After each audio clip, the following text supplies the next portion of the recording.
Hello everyone, संकलन में आप लोगों का बहुत बहुत स्वागत है।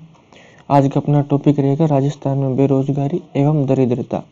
और इस बेरोजगारी और दरिद्रता टॉपिक से आपके बहुत से एग्जाम में एक या दो क्वेश्चंस तो बन ही जाते हैं, या कुछ परिभाषा ही डिफाइन करके पूछ लेता है कि फलानी परिभाषा को क्या कहते हैं या इसका मतलब क्या होता है। ये चीज़ भी अपने एग्जाम में पूछी जाती है। तो ये अपने यूट्यूब चैनल का नाम है संकलन, आप इसको सब्सक्राइब कर लीजिए। और अपना टॉपिक रहेगा आज का राजस्थान में बेरोजगारी और दरिद्रता। तो चलिए अपन शुरू करते हैं। सबसे पहले अपन बात करेंगे बेरोजगारी की कि बेरोजगारी होती क्या है। बेरोजगारी होती है कि कोई भी व्यक्ति जो शारीरिक रूप से भी सक्षम है, यानी वो एकदम स्वस्थ भी है, और मानसिक रूप से भी सक्षम है, यानी वो इंटेलिजेंट भी है, और वो काम करने का इच्छुक भी है, यानी वो चाहता है कि मैं भी काम करूँ, पैसे कमाऊँ, लेकिन उसे काम नहीं मिल पाता, यानी उसे रोजगार नहीं मिल पाता। तो उस कंडीशन को कहते हैं बेरोजगारी। और वो व्यक्ति क्या कहलाएगा? वो व्यक्ति कहलाता है बेरोजगार। ठीक है। अब ये अपन ने होगी कि शारीरिक व मानसिक रूप से सक्षम व्यक्ति जो काम करने का इच्छुक तो है परंतु उसे काम नहीं मिल पाता है, उसे कहते हैं बेरोजगारी। ये अपनी परिभाषा क्लियर हो गई है। अब बेरोजगारी निकालते कैसे? बेरोजगारी निकालते हैं कार्यबल माइनस श्रम बल। यानी बेरोजगारी क्या होती है? कार्यबल माइनस श्रम बल। अब इसमें अपन एक चीज लिखेंगे,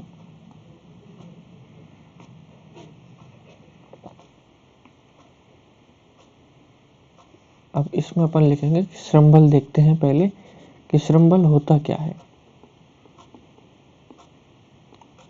ये अपना हो जाएगा श्रम बल। श्रम बल की अपन बात करें तो ये हो जाएगा 15 से 64 वर्ष की आयु का वह स्वस्थ व्यक्ति जिसके पास कार्य करने की योग्यता भी है, क्षमता भी है और वो इच्छा भी रखता है। यानी मैं अपना एग्जाम्पल लेके बात करता हूँ कि मेरी उम्र 22 साल है, तो मैं 15 से 64 वर्ष की आयु के वर्ग में आ गया। मैं स्वस्थ व्यक्ति भी हूँ, ठीक है। मेरे पास योग्यता भी है, यानी मैं ग्रेजुएट हूँ। एबिलिटी भी है, यानी मेरे अंदर क्षमता भी है कि मैं कोई भी काम कर सकता हूँ। और मेरे अंदर इच्छा भी है, यानी मैं काम करना चाहता हूँ। तो मैं आ गया इस श्रम बल की श्रेणी के अंदर। यानी श्रम बल क्या होता है कि 15 से 64 वर्ष की आयु का वह स्वस्थ व्यक्ति जिसके पास योग्यता भी हो, क्षमता भी हो और वो इच्छा भी रखता हो, वो आता है श्रम बल की कैटेगरी के अंदर। फिर अपन बात करते हैं कार्यबल की। कार्यबल क्या होता है? कार्यबल की अपन बात करें तो कार्यबल, यहाँ पे लिखते हैं कार्यबल। कार्यबल की बात करें तो ये हो जाएगा कि 15 से 64 वर्ष की आयु का व्यक्ति, 64 वर्ष की आयु का व्यक्ति जो स्वस्थ भी हो, जो स्वस्थ भी हो और जिसके पास योग्यता,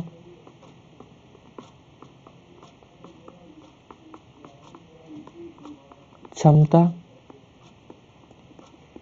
इच्छा के साथ साथ रोजगार भी हो, इच्छा के साथ साथ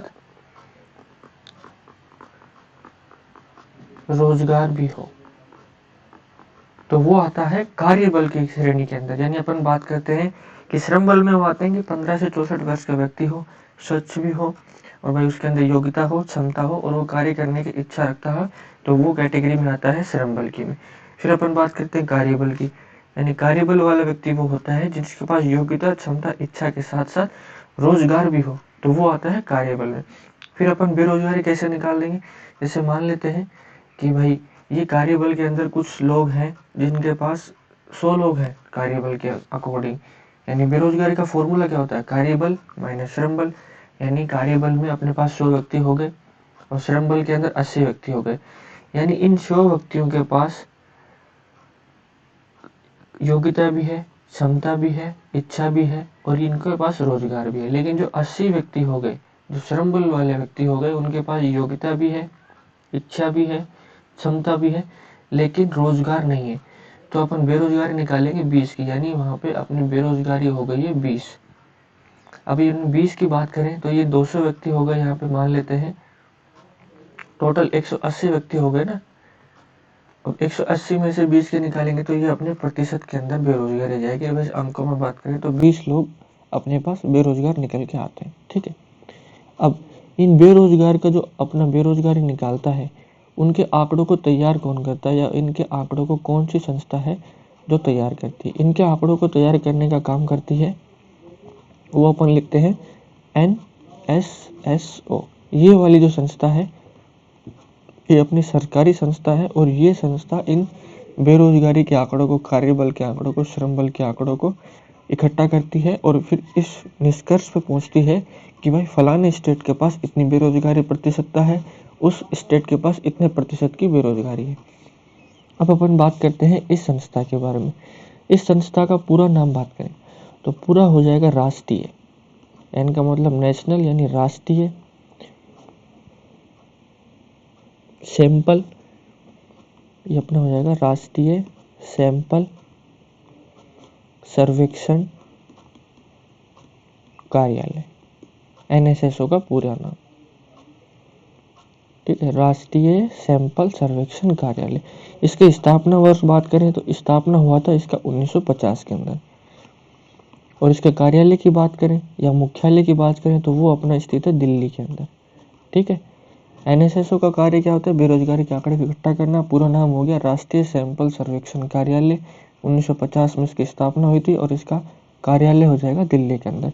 अब इसका कार्य क्या है? NSSO के कार्य की बात करें कि भाई गवर्नमेंट ने संस्था तो बना दी, लेकिन इस संस्था का कार्य क्या है? तो इसका कार्य हो जाएगा बेरोजगारी के आंकड़े प्रकाशित करना। बेरोजगारी के आंकड़े प्रकाशित करना, ये इसका कार्य हो जाएगा। ठीक है, ये अपना इसका कार्य हो जाएगा। फिर अपन बात करें कि इसका नया नाम भी हो गया है। ये तो 1950 में इसका नाम रखा गया था, अभी फिलहाल इसका नया नाम हो गया, यानी इसका नाम बदली कर दिया गया है। तो अपन नए नाम की बात करें तो नया नाम हो गया है NSO, यानी राष्ट्रीय सांख्यिकी कार्यालय।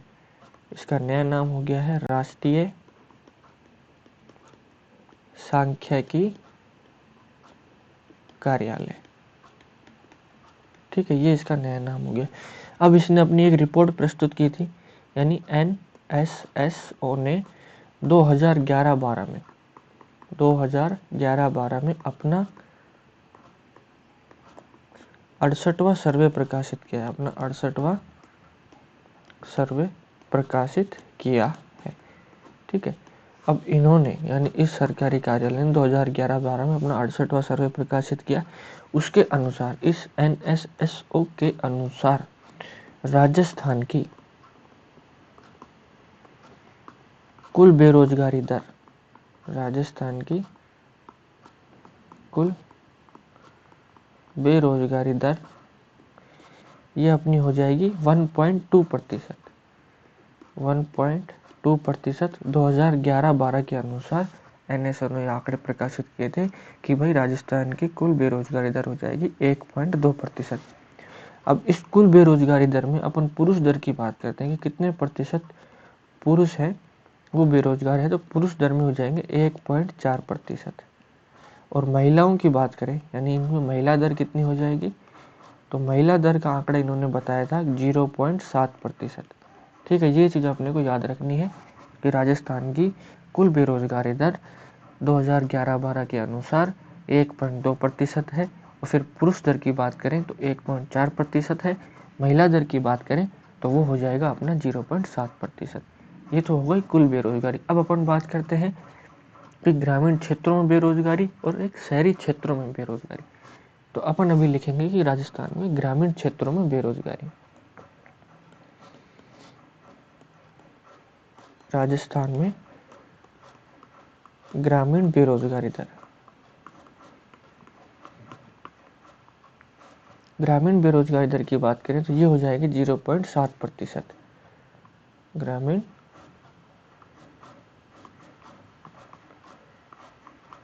बेरोजगारी दर, ग्रामीण बेरोजगारी की बात करें तो ये अपना हो जाएगा 0.7%।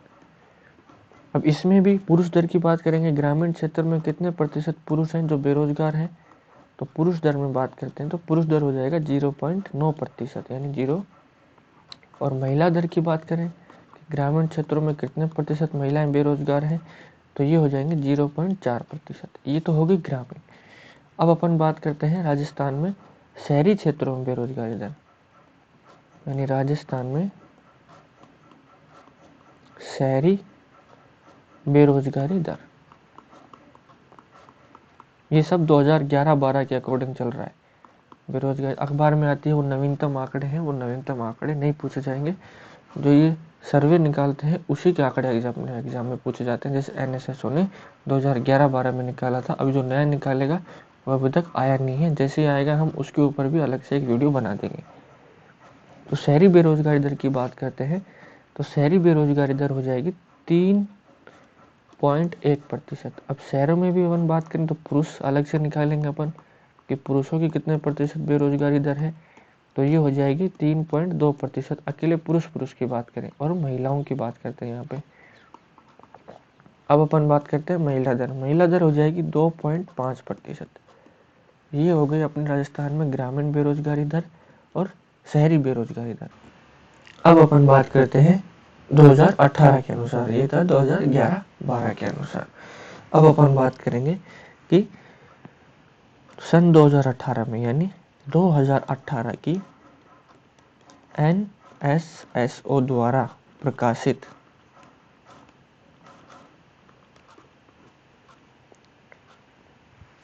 श्रम शक्ति सर्वे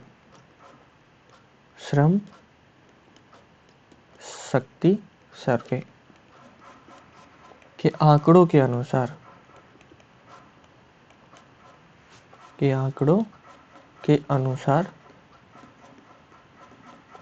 राजस्थान में बेरोजगारी दर,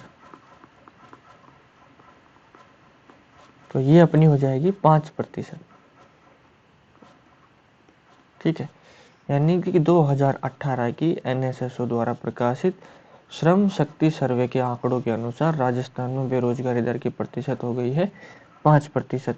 दोनों अलग अलग है, ये है श्रम शक्ति सर्वे के अनुसार और वो है खाली बेरोजगारी दर। फिर अपन बात करते हैं कि राजस्थान की कार्यशील जनसंख्या, यानी राजस्थान में कार्यशील जनसंख्या, यानी टोटल राजस्थान की जनसंख्या 6,80,00,000 के समथिंग है, उसमें से कार्यशील जनसंख्या यानी जो जनसंख्या 15 से 64 वर्ग की आयु के मध्य में आती है, तो कार्यशील जनसंख्या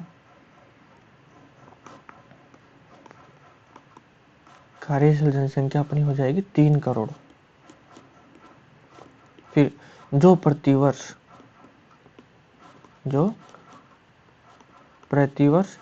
2.2% की दर से बढ़ रही है, यानी वर्तमान में अपन बात करते हैं कि वर्तमान में कार्यशील जनसंख्या मान लेते हैं कि 3 करोड़ है। अब अगले साल उस 3 करोड़ का 2.2% बढ़ जा रहा है, फिर उससे अगले साल 2.2% फिर बढ़ जाएगा, फिर उससे अगले साल 2.2% बढ़ जाएगा, यानी राजस्थान के अंदर कार्यशील जनसंख्या हर साल 2.2% की दर से बढ़ रही है। फिर अपन बात करते हैं कि राजस्थान की कार्यशील जनसंख्या का प्रतिशत निकालते हैं अपन। ये तो हो गई जनसंख्या। अब अपन निकालेंगे कि राजस्थान में कार्यशील जनसंख्या का प्रतिशत।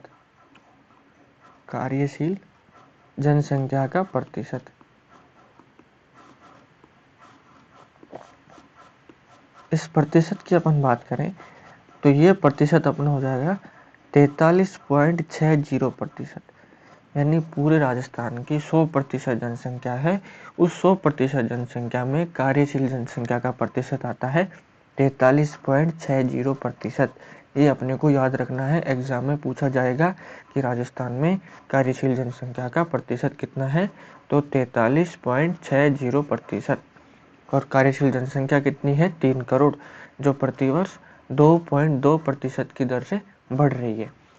अब इस जो कार्यशील जनसंख्या है प्रतिशत है, इसमें पुरुषों का प्रतिशत देखेंगे और महिलाओं का प्रतिशत देखेंगे। तो जो अपनी कार्यशील जनसंख्या है इसमें पुरुषों का प्रतिशत देखते हैं अपन। तो पुरुषों का प्रतिशत हो जाएगा 51.47%।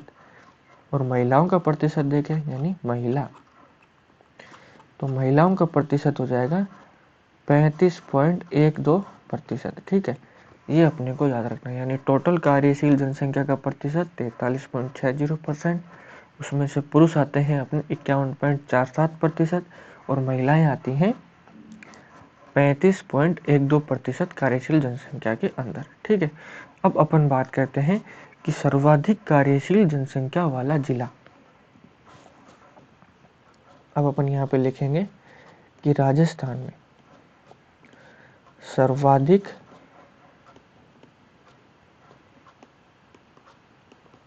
कार्यशील जनसंख्या वाला जिला, जनसंख्या वाला जिला।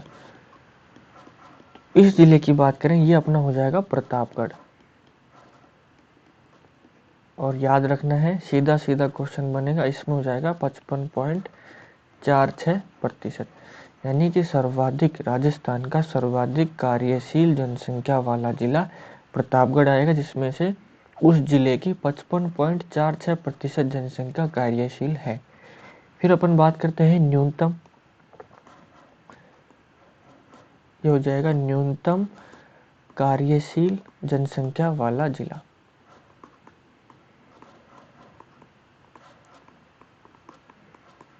न्यूनतम कार्यशील जनसंख्या वाले जिले की अपन बात करते हैं तो ये अपना हो जाएगा जयपुर और सीकर। जयपुर की प्रतिशत हो जाएगी 37.20 और फिर अपना आता है सीकर हो जाएगा 37.09। ठीक, यानी कि जयपुर की जो जनसंख्या है वो सबसे कम कार्यशील है, उसके बाद सीकर का नंबर आता है। ये दोनों चीज़ें अपने को याद रखनी है कि सर्वाधिक कार्यशील जनसंख्या वाला जिला राजस्थान का प्रतापगढ़ है, जिसकी कुल जनसंख्या का 55.46% जनसंख्या कार्यशील है। फिर अपन न्यूनतम की बात करें कि न्यूनतम कार्यशील जनसंख्या वाला जिला जयपुर हो जाएगा, जिसकी 37.20% जनसंख्या कार्यशील है। फिर अपन बात करते हैं कि कार्यशील जनसंख्या की दृष्टि से राजस्थान का भारत में स्थान। अब अपन लिखेंगे कि कार्यशील जनसंख्या की दृष्टि से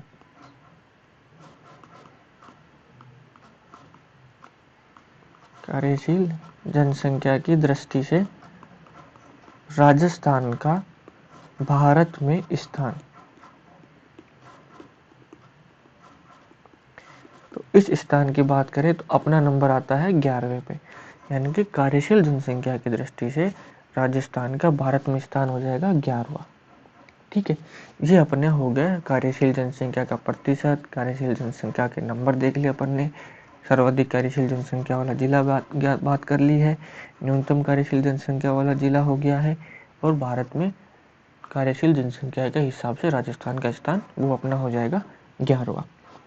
अब अपन कुछ बात करते हैं, अब एक और सरकारी तंत्र है उसकी भी अपन बात कर लें। जैसे अपन NSSO की बात की है, वैसे ही एक और सरकारी तंत्र है, वो भी हम एक बार बात कर लेते हैं। ठीक है, तो अपन नेक्स्ट में बात करेंगे नेक्स्ट स्लाइड के अंदर। तो ये हो गया अपना PLFS, यानी PLFS, इसकी बात करते हैं। इसका फुल नेम क्या हो जाएगा? इसका हो जाएगा periodic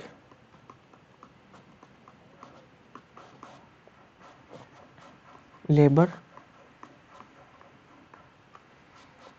force, periodic labour force survey, यानी P से मतलब पीरियोडिक, L से लेबर, F से फोर्स और S से सर्वे। अब इसका बात करते हैं कि ये NSSO द्वारा 2017 में शुरू किया गया। NSSO द्वारा 2017 में शुरू किया गया था, ये शुरू किया गया। और अब तक बात करते हैं कि अब तक 3 बार आंकड़े जारी कर चुका है, 3 बार आंकड़े जारी किए। ठीक है, फिर अपन बात करते हैं कि 2017-18 में आंकड़े शुरू किए, इसने जारी किए, 2018-19 में आंकड़े जारी किए और 2019-20 में आंकड़े जारी किए। ठीक है, वो अपन अभी देखते हैं। यानी इसके जो आंकड़े जारी किए इन्होंने ये हो जाएंगे अपने 2017 और 18, फिर 2018 और 2019, फिर अपना हो जाएगा 2019 और 2020। तो आंकड़ों की बात करते हैं अपन, तो ये आंकड़े हो जाएंगे 2017 और 18 के अंदर कितने प्रतिशत अनएम्प्लॉयमेंट यानी बेरोजगारी रही। तो 2017-18 में बात करें तो ये हो जाएगी अपनी 6.1%, और 2018-19 में बात करें तो 5.8%, और 2019-20 में बात करें तो ये हो जाएगी 4.8%। यानी इन में से तो 3% की कमी आई है इन 2 सालों के अंदर, 3% की कमी, और इसमें आई है 1% की कमी। ठीक है, ये चीज अपने को याद रखनी है। ये हो गया PLFS यानी पीरियोडिक लेबर फोर्स सर्वे। फिर अपन बात करते हैं LFPR,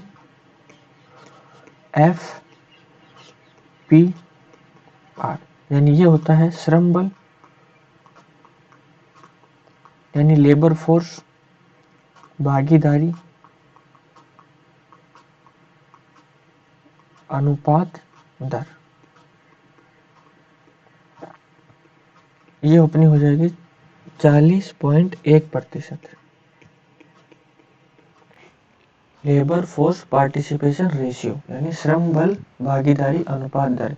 ये अपने को डायरेक्ट ही क्वेश्चन पूछा जाता है कि इसके अकॉर्डिंग या इस LP यानी श्रम बल भागीदारी अनुपात दर राजस्थान में कितनी है, तो आपको बताना है 40.1%। इससे आपको ज़्यादा डिटेल में नहीं पढ़ना है, ना ही वो आपसे पूछेगा, और अगर पूछेगा भी तो सीधा आपके क्वेश्चन आएगा कि राजस्थान में श्रम बल भागीदारी अनुपात दर कितनी है। आपका जवाब हो जाएगा सीधा सीधा 40.1%, और पीरियोडिक लेबर फोर्स सर्वे का पूछे तो वो अपना हो जाएगा 4.8%। ये अपने को याद रखना है। नवीनतम के अकॉर्डिंग 2019-20 में PLFS था यानी पीरियोडिक लेबर फोर्स सर्वे के अनुसार 4.8% था। अब अपन बात करते हैं आर्थिक समीक्षा 2021 के अनुसार। ठीक है, ये तो जारी किए गए थे NSSO के द्वारा, यानी जो केंद्रीय संगठन है उसके द्वारा जारी किया गया था। अब अपन करते हैं आर्थिक समीक्षा, यानी जो राजस्थान स्टेट गवर्नमेंट अपने अकॉर्डिंग आर्थिक समीक्षा निकालती है हर साल, उसके अकॉर्डिंग देखते हैं। यानी आर्थिक समीक्षा इकोनॉमिक सर्वे 2021 के अनुसार। तो इसके अनुसार क्या देखना है अपने को कि संगठित क्षेत्रों में रोजगार, संगठित क्षेत्रों में रोजगार, संगठित क्षेत्रों में रोजगार की अपन बात करें तो ये हो जाएगा 40.06 लाख। सीधा डेटा ही याद रखना है आपको, फालतू कुछ याद रखना ही नहीं है। सीधा आपसे डेटा ही पूछेगा, एग्जाम में पूछेगा तो इससे रिलेटेड कोई थ्योरी व्योरी नहीं पूछेगा। फिर अपन बात करते हैं संगठित क्षेत्र में भी 2 क्षेत्र होते हैं, एक तो सार्वजनिक क्षेत्र के रोजगारों में, तो ये अपना हो जाएगा सार्वजनिक। सार्वजनिक में कितना है 9.88 लाख, और एक निजी क्षेत्र की बात करते हैं, निजी में हो जाएगा अपना 4.18 लाख। ठीक है, ये अपन ने आंकड़े पढ़ लिए हैं। ठीक है, ये हो गए अपने आंकड़े। अब अपन बात करते हैं बेरोजगारी के कारण कि भाई बेरोजगारी किन किन कारणों की वजह से होती है। ठीक है, वो पढ़ेंगे। अपन ने थ्योरी पढ़ ली है, बेरोजगारी निकालते कैसे हैं, कार्यबल पढ़ लिया, श्रम बल पढ़ लिया, बेरोजगारी के आंकड़े जारी कौन करता है वो पढ़ लिया है, और अपने जो कार्यशील जनसंख्या है वो पढ़ ली है, राजस्थान में कितनी है, राजस्थान में कौन से जिले की कार्यशील जनसंख्या सबसे अधिक है, कौन से की सबसे कम है, राजस्थान में कार्यशील जनसंख्या में देश के अंदर कौन सा स्थान आता है। आर्थिक समीक्षा के अनुसार पढ़ लिया अपन ने, PLFS पढ़ लिया है, LFPS पढ़ लिया है। इन दोनों से डायरेक्ट आंकड़े पूछते हैं, आपको इनसे ज़्यादा याद रखने की कोई ज़रूरत नहीं है। अब अपन बात करते हैं कि बेरोजगारी के कारण, कि भाई बेरोजगारी किन कारणों से होती है, या फिर कौन कौन से ऐसे रीज़न है जिसकी वजह से एक व्यक्ति की नौकरी नहीं लग पाती, या उसको नौकरी लेने या जॉब लेने में काफ़ी समस्याओं का सामना करना पड़ता है। वो चीज़ आज अपन देखेंगे। तो टॉपिक डालते हैं अपन कि राजस्थान में बेरोजगारी के कारण। ये हो जाएगा बेरोजगारी के कारण। बेरोजगारी के कारणों में पहले कारण लिखते हैं अपन जनसंख्या वृद्धि, लिखते हैं यहाँ पे जनसंख्या वृद्धि। एक जनसंख्या वृद्धि का बहुत ही बड़ा रोल रहता है बेरोजगारी के में, क्योंकि मान लेते हैं कि अपने पास 100 लोग हैं, अपने एक गांव है, गांव के अंदर 100 लोग हैं, गांव में 2-3 कंपनियां हैं, फैक्ट्रियां चलती हैं छोटी छोटी, वहाँ पे अपनी कार्यशील जनसंख्या यहाँ देखते हैं, जैसे कि ये अपना गांव एक छोटा सा गांव के अंदर 100 लोग हैं। अब इस 100 लोगों में से कार्यशील जनसंख्या अपनी है 40, यानी 40 ही लोग जो 15 से 64 वर्ष की आयु वर्ग के अंदर आते हैं वो लोग आ गए। बाकी जो बच गए, कुछ बच्चे हो गए, कुछ बूढ़े हो गए, या फिर किसी की डेथ हो गई, वो सब हो गया, यानी कार्यशील जनसंख्या अपनी 40 है। अब कुछ 2-3 फैक्ट्री, यानी किसी ने अपनी दुकान खोल ली, कोई बाल काटता है, कोई अपने वो मोची का काम करता है, जूते सीता है, कोई सिलाई का काम करता है, किसी ने अपने जूते चप्पल की दुकान कर ली, कोई स्कूल में पढ़ाने चला गया, कोई फैक्ट्री में नौकरी करने चला गया, तो यानी लगभग कोई खेतों में मजदूरी कर लेता है, कोई कहीं और जगह मजदूरी कर लेता है, कहीं पे अपने मकान बना रहे हैं तो वहाँ पे मजदूरों की आवश्यकता है, तो ये कोई वहाँ पे जॉब कर लेता है। तो ये तो हो गए कि भाई इन 40 लोगों को तो वहाँ पे नौकरी मिल जाएगी। अब मान लेते हैं कि यहीं पे अपनी जिस गांव की जनसंख्या हो गई है 200 हो गई, और कार्यशील जनसंख्या 40 था, उसकी जगह हो गई है 80। अब कार्यशील जनसंख्या तो 80 हो गई, यानी डबल हो गई, लेकिन रोजगार तो उतने ही है ना भाई, रोजगार थोड़ी बढ़े। स्कूल में वही है, टीचर की वैकेंसी 5 थी तो वहीं पे 5 ही रहेंगी, ज़्यादा नहीं बढ़ी है भाई। मजदूर है, मजदूर भी कम ही लगेंगे। खेतों में जैसे पहले 10 बीघा ज़मीन थी गांव वालों के पास, ज़मीन तो 10 बीघा ही रहेगी ना, लेकिन वो मजदूर तो पहले जहाँ वहाँ 5 मजदूर काम करते थे वो 5 ही करेंगे, जो एक्स्ट्रा 5 आ गए हैं उनका क्या। तो वो होती है बेरोजगारी, यानी जैसे जैसे जनसंख्या बढ़ती जाती है वैसे वैसे बेरोजगारी बढ़ती जाती है। सरकार को कुछ ना कुछ ऐसे कदम उठाने पड़ते हैं जिससे सभी लोगों को रोजगार मिल जाए। तो ये हो गया, पहला टॉपिक समझ में आ गया, पहला पॉइंट किया जनसंख्या वृद्धि की वजह से कैसे बेरोजगारी बढ़ती है। फिर अपन बात करते हैं दूसरे पॉइंट की। दूसरा पॉइंट क्या हो गया कि ऐतिहासिक व भौगोलिक पारिस्थितिकी, यानी ऐतिहासिक व भौगोलिक पारिस्थितिकी या भौगोलिक स्थिति लिख लेते हैं। अब कहीं पे ऐसा मान लेते हैं, इसका मतलब यह हो गया कि भाई कहीं पे मरुस्थल है, जैसे मरुस्थली इलाका है। अब मरुस्थली इलाका में ये 100 लोग वाले अपन अप्लाई करते हैं कि भाई वहाँ पे ऐसे ऐसा काम फैला हुआ है कि कार्यशील जनसंख्या 100 थी, 40 लोग काम कर रहे थे वहाँ पे आराम से काम कर, अब जनसंख्या ज़्यादा हो गई, तो उस भौगोलिक स्थिति में नए रोजगार उत्पन्न नहीं हो रहे। कैसे होंगे भाई, जमीन है, खेती भी नहीं होती है भौगोलिक स्थिति में, कहीं पे ज़्यादा बर्फ ही बर्फ पड़ती है तो वहाँ पे बर्फ की वजह से खेती नहीं होती है, कहीं पे सूखा ज़्यादा पड़ता है तो सूखे की वजह से खेती नहीं होती, लोगों को रोजगार नहीं मिलता है, तो वहाँ पर भी वो लोग बेरोजगार हो जाते हैं, यानी वहाँ पर भी ऐसी कंडीशन की वजह से भी बेरोजगारी बढ़ जाती है। फिर अपन तीसरा करते हैं कि भूमि सुधार का क्रियान्वयन कम। तीसरा हो जाएगा भूमि सुधार का क्रियान्वयन कम होना, क्रियान्वयन कम होना। इस लाइन का मतलब हो गया कि कोई बंजर भूमि है, अब गवर्नमेंट उस बंजर भूमि को सुधारने के लिए कुछ कर ही नहीं रही है। वो बंजर भूमि है, सालों से वो बंजर भूमि पहले भी पड़ी थी, अब भी वो पड़ी है। अगर उस बंजर भूमि पे मान लेते हैं कि ये है कोई अपने गांव का एरिया है, ये 60% जो ज़मीन है वहाँ पे तो उपजाऊ ज़मीन है, वहाँ पे खेती होती है, वहाँ पे लोगों को रोजगार मिल रहा है। अब मान लेते हैं यहाँ पे 40% जनसंख्या है तो यहाँ पे 20% लोगों को तो रोजगार मिल गया। अब जो बचा हुआ 40% है ये अपना आ गया बंजर भूमि के अंदर। तो जो ये भूमि सुधार का क्रियान्वयन है, यानी गवर्नमेंट को यहाँ पे या जो अपने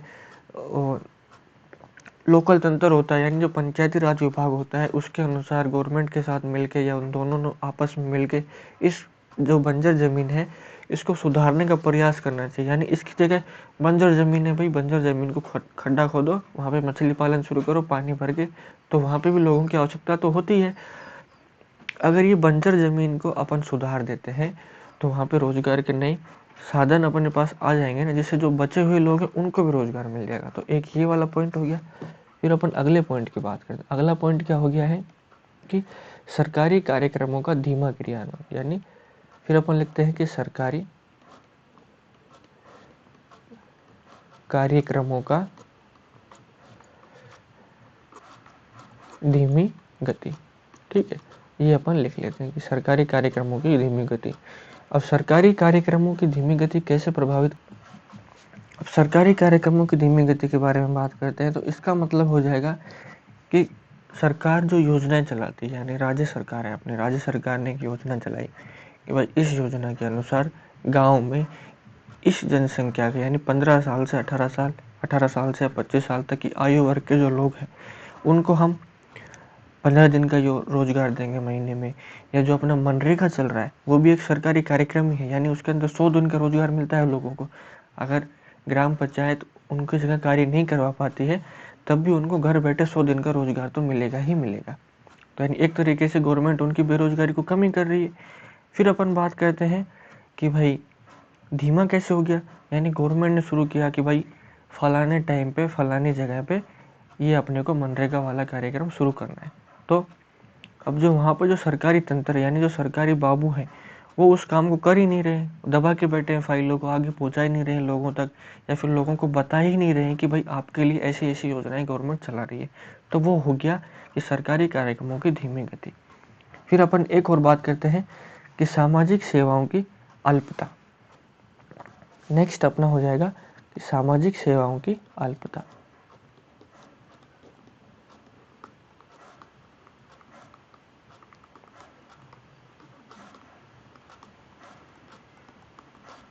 अब सामाजिक सेवाओं की अल्पता के बारे में बात करें तो वही हो जाएगा कि सामाजिक में कितनी सेवाएं चलती हैं, यानी कोई अपने एनजीओ चला रहा है, कोई गरीब बच्चों को पढ़ा रहा है अपने खुद के पैसों से लगा के, यानी गवर्नमेंट से कोई वेट नहीं कर रहा है कि भाई गवर्नमेंट से उसको पेमेंट मिलेगी तभी वो पढ़ाएगा। तो इन सब योजनाओं के कारण भी ये सब भी बेरोजगारी के कारण बन सकते हैं।